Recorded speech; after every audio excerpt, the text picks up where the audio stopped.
रसिक हो नमस्कार. लोकराज्य अध्यासन कराडातर्फे आयोजित वाचन जागर उपक्रमात आपणा सर्वांचं मनपूर्वक स्वागत. ज्येष्ठ साहित्यिक शंकर पाटील लिखित टारफुला या कादंबरीचं क्रमशः वाचन वाचक स्वर ॲडव्होकेट संभाजीराव मोहिते कराड. या वाचन जागर उपक्रमासाठी पाठबळ आणि प्रोत्साहन अर्थकारणातील अग्रेसर the Karad urban cooperative bank Karad आणि शिक्षणातील अग्रेसर अर्थातच भारतीय विद्यापीठ पुणे. टारफुला भाग क्रमांक 28. दादा घोड्यावरनं खाली उतरले आणि लगाम धरायला परशुरामच पुढं गेला. तसे ते खवळून बोलले, काय करतोस? तो चढा आवाज ऐकून परशुराम जागच्या जागी थबकला आणि घोड्याकडे बघत हळू आवाजात पुटपुटला, घोड्याला बांधायचं नाही? दादा अंगावर खेकसले, गाव कामगार पाटलाचा भाऊ आहेस का संधी शिपाई व्हायचा? खाली मानेनं परशुराम बाजूला झाला आणि दगडी चौकटीतनं आत जात दादा म्हणाले, आता या आत या. कुठे जायचं तिकडे घोडा जाईल, जाऊ द्या. संधी जाऊन घेऊन येतील त्याला. दादा आत गेले आणि आपल्या मागोमाग येणाऱ्या परशुरामाकडं गरकर वळून बोलले, आपापल्या मानानं राहावा जरा, मला खाली बघायला लावू नका.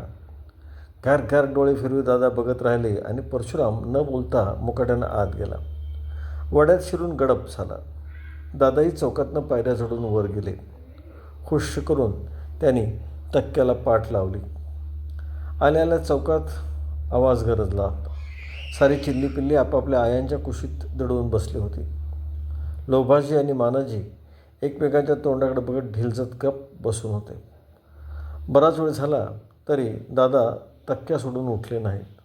डोक्याचा फेटाही काढला नाही. ते तसेच बसून राहिले. सारा वाडाच तोंड मिटून गप बसला आणि एकाएकी मानाजीचा मुलगा रावची एका लाकडी बैलाची दोरी हातात धरून उघड्या अंगानेच दारातनं आत आला आणि हांबा वड म्हणून चौकात बैल फिरू लागला. तक्क्याला पाठ लावून बसलेले दादा बैठकीच्या खोलीतनंच ओरडले, अरे कोण आरडते रे ते? कोण असा जीव सोडायला लागले? ढिलजत बसलेला मानाजी गडबडीने ढेंगा टाकून चौकात गेला आणि पोराला घेऊन मुकाट्यानं आत जाऊ लागला.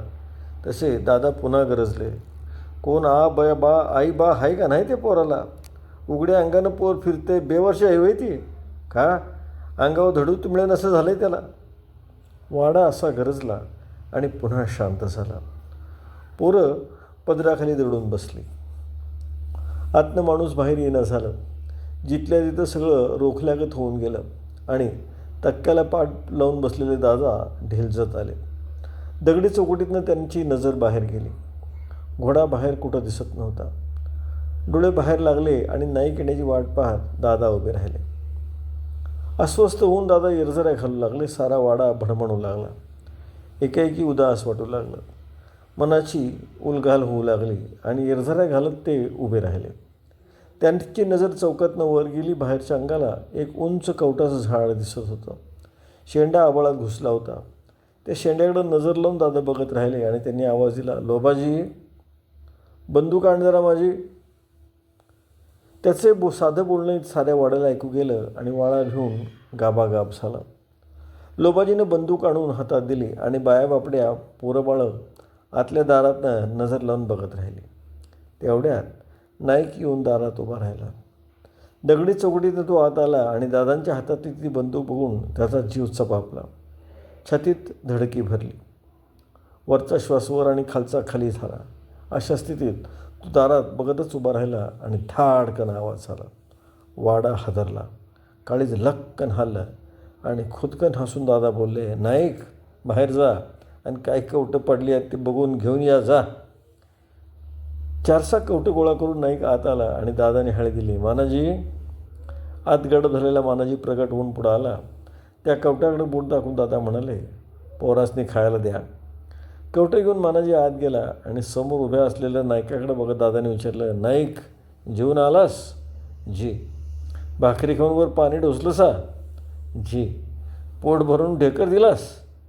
जी म्हणायच्या ऐवजी दादांच्या तोंडाकडे बघून नाईक हसला आणि दादाही गालात हसून म्हणाले, नाईक आम्ही चावडीतनं वाड्यावर आल्यावर आमच्या घोड्याचा लगाम धरायला कुणी आमच्या भावाने पुढे यायचं? नाईक चपापला. इरमल्यागत होऊन म्हणाला, जेवायला गेलतो. खरं आहे, चुकी तुमची नाही आमची आहे. तुम्ही तुमच्या टायमाला घरला गेला, आम्ही आमच्या टायमाला कुठं आलो?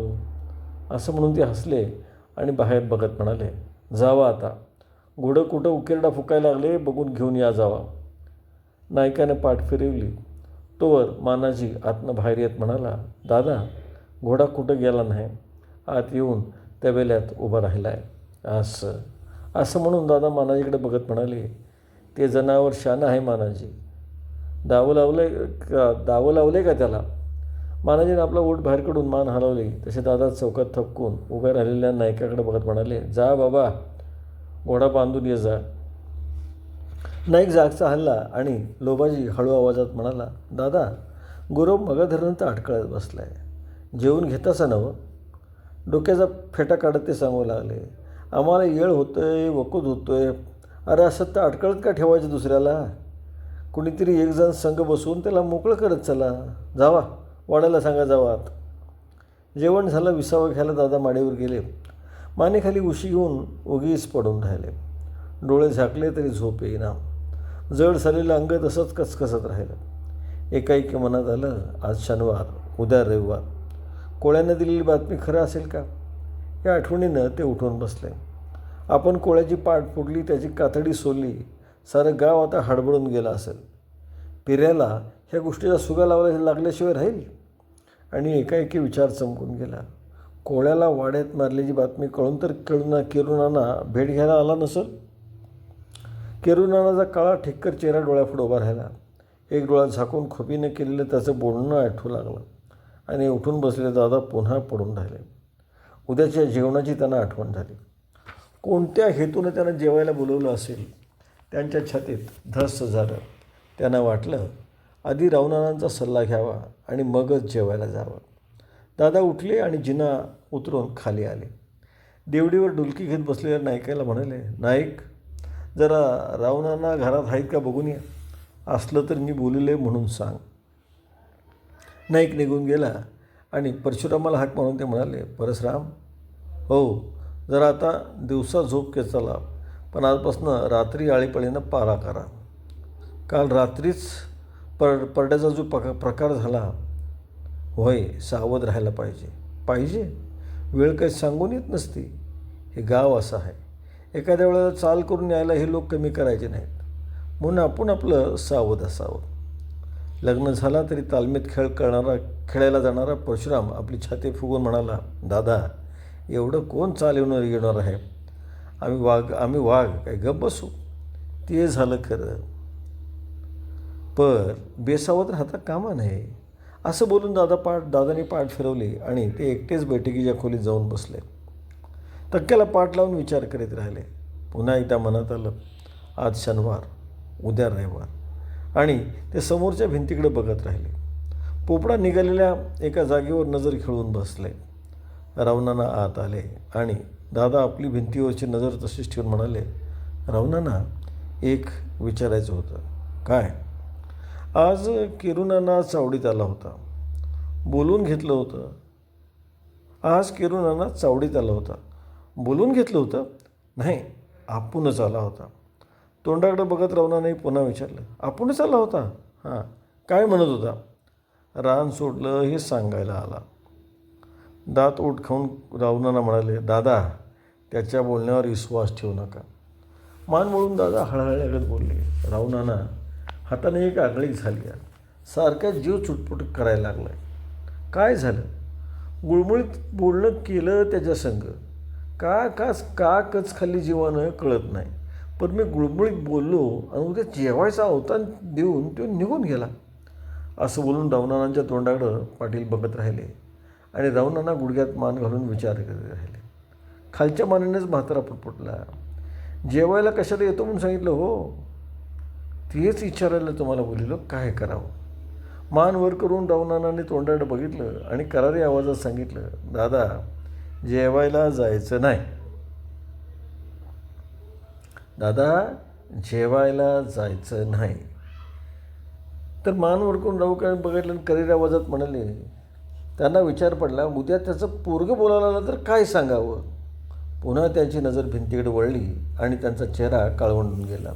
रावणाने विचारलं, काय एवढा विचार करता. मान वळून दादाने विचारलं, मग उद्या काय सांगू त्याला? जेवायला गेलो नाही तर मी भेलो असं होईल, आणि जेवायला बोलवून एक घातलं तर असला शूरपणा काय कामाचा? ते बी काही खोटं नाही. आणि दुसरं असं म्हणून राऊणांना हळू आवाजात सांगू लागले, अशानं जरब बसायची नाही. घसट करून आडसाट घेतील तुमचा, आणि मग सापगत कवा उलटतील याचा पत्ता नाही. उद्या पिऱ्याचं काय होतं आहे ते बघूया. जरा नाडे आखडू द्यात, वरी 6 महिने जाऊ द्या. उट्ट्याला वारं जरा बसू द्या, आणि मग जेवायला जावा म्हणा.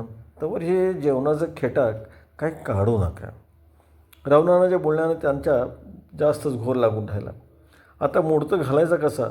तेव्हाही नाही म्हणायची बुद्धी आपल्याला का दिली नाही, अशी चिंता त्यांच्या मनाला लागून राहिली, आणि सुन्न मनानं ते बसून राहिले. ते असे विचार करण्यात गडून गेले, आणि रावणाला म्हणाले, कसला विचार करताय? संध्याला पाठवून द्या आणि कळवा जेवायला जमायचं नाही म्हणून. संध्याला पाठवून द्या आणि सांगा जेवायला जमायचं नाही म्हणून. मित्रांनो, ग्रामीण भागातला बेरकीपणा नेमका कसा असतो त्याचं उत्तम उदाहरण हे रावणानांचं व्यक्तिमत्व आहे. एकूणच सारी व्यक्तिमत्व मनाला भुरळ पाडणारी आहेत. आज आपण थांबतो आहोत. नमस्कार. जय भारत.